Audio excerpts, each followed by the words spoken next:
apparently you replayed a show that we did the day after George Floyd died.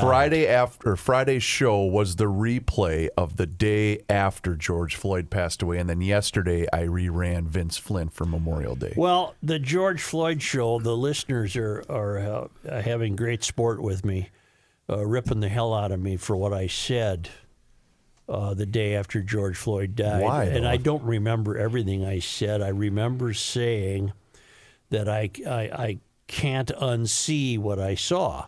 That video of the neck on the knee was terribly powerful. That was an optical powerhouse of a vision, and I don't recall why the listeners are so angry. Obviously, I was violating my own 48 to 72 hour rule on not knowing all the facts of a significant incident.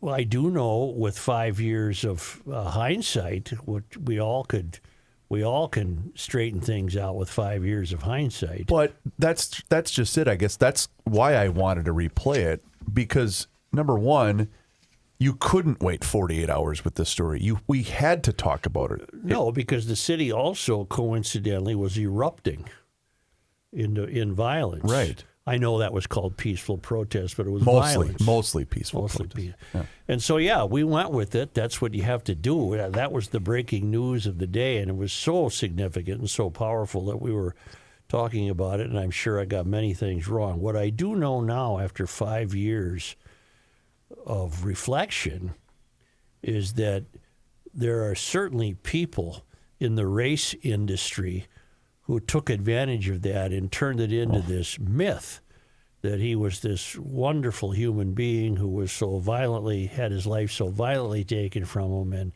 But see, you can't win in this topic. You can't say what you know now. He was a junkie.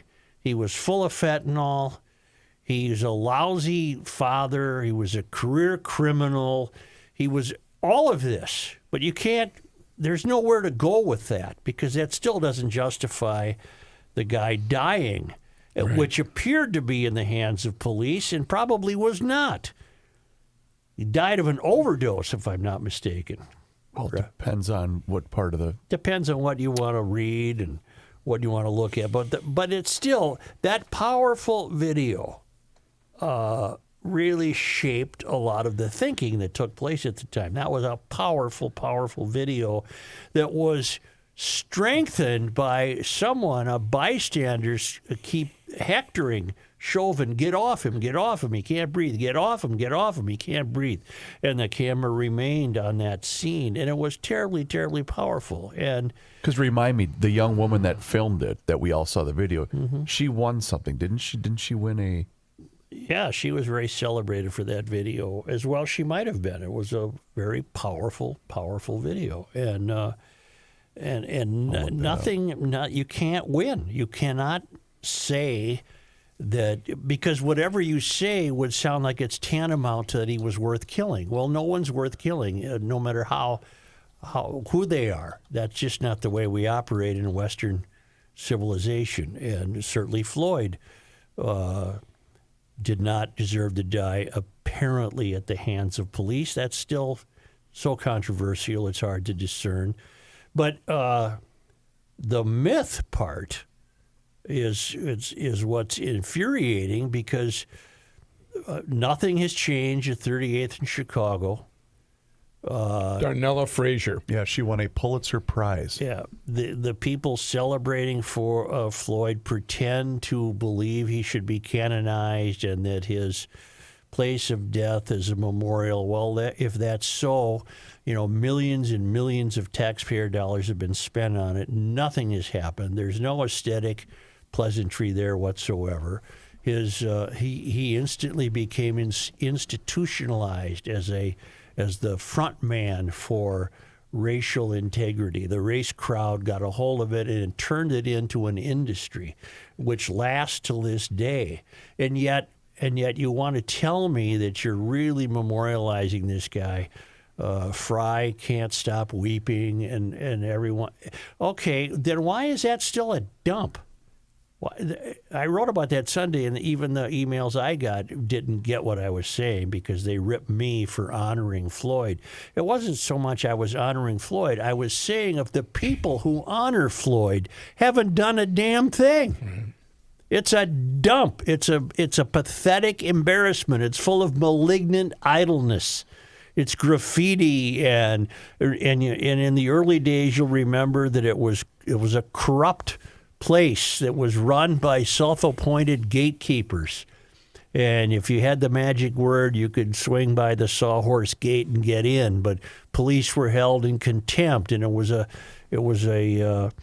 mess and remains a mess. That's my point. It remains a mess. So what are you doing, all you people who have decided to canonize George Floyd? What have you done? You haven't done a damn thing. Nothing. You continue to hide behind that. And that's with 5 years of being able to dwell on it. Your guy, Jason Chavez, was all over it, by the way. I'm sure he was. You know, pointing or taking photos of a selfie with food trucks and whatnot in the background. Great. Right. It's not a square. It's called George Floyd Square. Squares are peaceful, shady areas, usually in the middle of sprawling cities, that accommodate quietude and peace and tranquility and reflection. This is a mess. It's always remained a mess. The people who have spent your money debating it haven't done a thing, and that's all I have on it. I don't know where to take this. It's become part of the national mystique. That and another thing, if he revolutionized policing, or certainly nothing has been done to commemorate that except throw consent decrees on the Minneapolis police and continue to not trust them, and on and on and on. It was a confluence of and I think we did say this at the time. Something was waiting to boil over. This just happened, and part of that, I guess, is COVID. Although I'm so sick and tired of COVID being blamed for everything. No, but what you're saying is that we were all in that. We've been held captive, basically, inside our homes for months because of the lockdowns and the pandemic. So that did have an effect on everybody. Was kind of sick and tired of being bottled up. I do think we mentioned that on that show. We did. There was because just. Again, just what? 2 years before was the Super Bowl? Yes. It was February of 2018. And you had a Final Four. 19. April of 19. And Minneapolis was functioning. Mm-hmm. And then this happened, and everything blew up. It was a confluence of the death of Floyd collided with pent-up rage about a variety of things that had to have been building for a long, long time. Well, remember the photo, the eerie photo of those apartment structures that were under construction and were essentially, they were gone because they were lit on fire. And that morning after, you looked at that street. I don't remember what street it was in Uptown, but it looked like a third world country. That and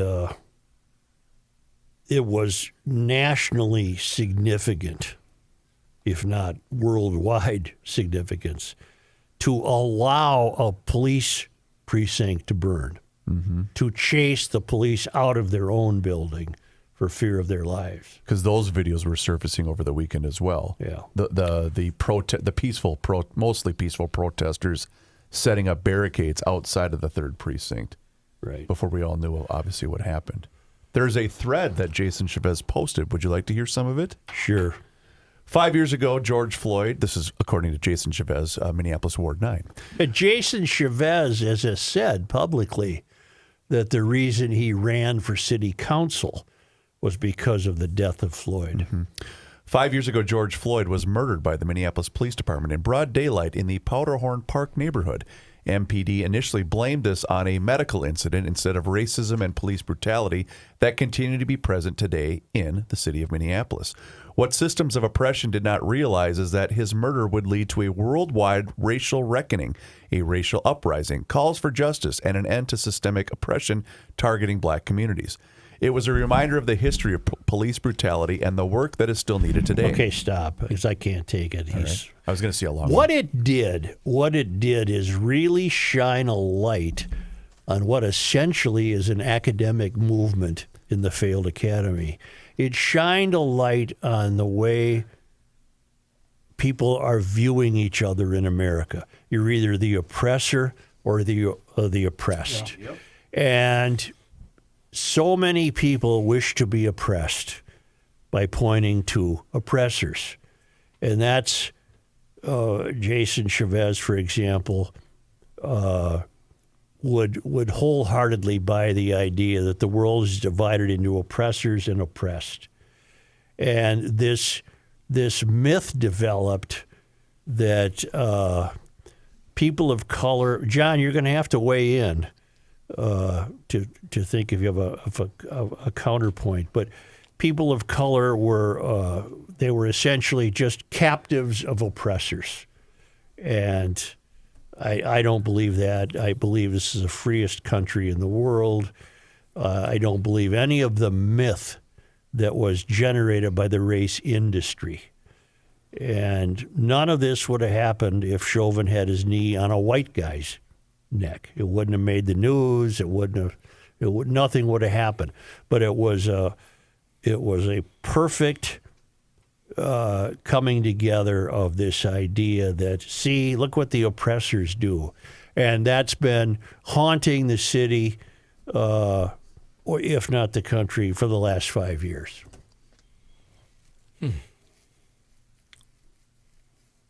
So there. And that's an academic pursuit.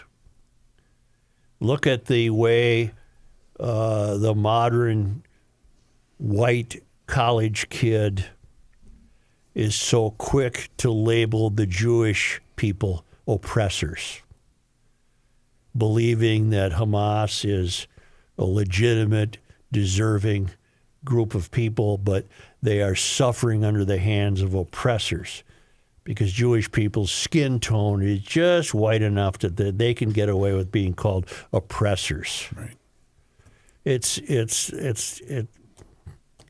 That's where we are, and none of it can go anywhere beyond that, because you can't say you can't wash your hands of Floyd's death and say, well, so what? You can't do that.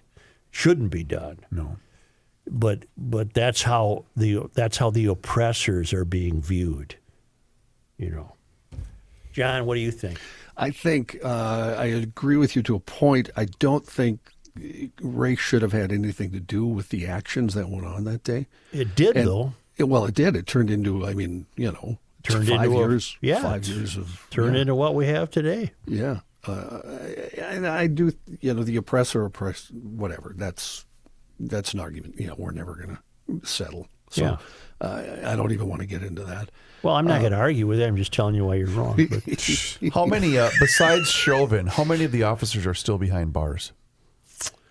all of them. No, Just one. No, yeah. I was going to say, because didn't... The Asian guy, wasn't he? He's still behind Well, bars. one of them was just released, was it a Wasn't- week ago? 2 weeks ago? Yeah. Wasn't Lane released, right? Yeah. Right, early? Yeah. Yeah, good luck. Because he was the guy that was standing in the background.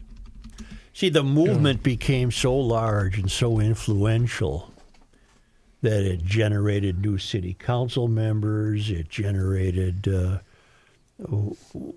very weak governing because Walls sided with the oppressors. Well, we waited 3 days to call in the National Guard. But the point of it becoming such a large force is that I don't see it getting reconciled. I do not Ever. have any optimism. I'd agree with that completely. And you talked about how much influence it had. I mean, the whole world it's Right, caused right. things to do for various things to happen. I just don't see any reconciliation. Zero. No, especially if you go to social media. Right. Oh boy. You'll see no reconciliation. Well, and that was playing out, John, all weekend. I know. I tried to avoid it yeah, I did desperately. too. I really did. But then you'd see somebody would post a photo that they were either there, and then that just turned into Yep. everyone ripping each other. Yep. The officers, by the way, Yeah.